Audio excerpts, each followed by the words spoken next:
আমি বিজেপিকে বারবার বলি, ওরে আমার সাথে খেলতে যাস না।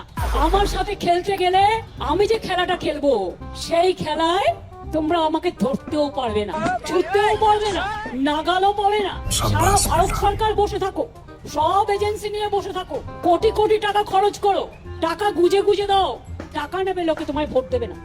কারণ তুমি 1 মাসের জন্য টাকা দেবে, আর 365 দিন চলবে কোত্থেকে? বছরের পর বছর চলবে কি করে? মানুষ কি চায়? জীবনের নিরাপত্তা, বাঁচার নিরাপত্তা, গণতন্ত্রের নিরাপত্তা, সম্পত্তির নিরাপত্তা, সন্তানের নিরাপত্তা, মা বোনেদের সম্মান। সম্মান না দাও, অসম্মান করতে চেয়েও না। এসআইআর করতে 3 বছর টাইম লাগে, 2002-এ লাস্ট হয়েছিল। আমরা কেউ বলিনি তো করতে হবে না। আমরা কি বলেছি? তুমি একটাও জেনুইন ভোটারের নাম বাদ দিতে পারবে না, যাদের ভোটার, যারা ভোট দিয়েছে, যারা বিভিন্ন স্কিমে টাকা পায়, যারা দীর্ঘদিন এখানে বসবাস করছে, তাদের তাড়ানোর কোনো অধিকার তোমাদের নেই। বিজেপি অফিস থেকে লিস্ট ঠিক করে দেবে। গভর্নমেন্ট কে ঠিক করে? পাবলিক ভোট দিয়ে। এখন সিস্টেমটাই পাল্টে যাচ্ছে দেখছি। ইলেকশন কমিশন ঠিক করবে, গভর্নমেন্ট কে ঠিক করবে? তা কখনো হয় নাকি?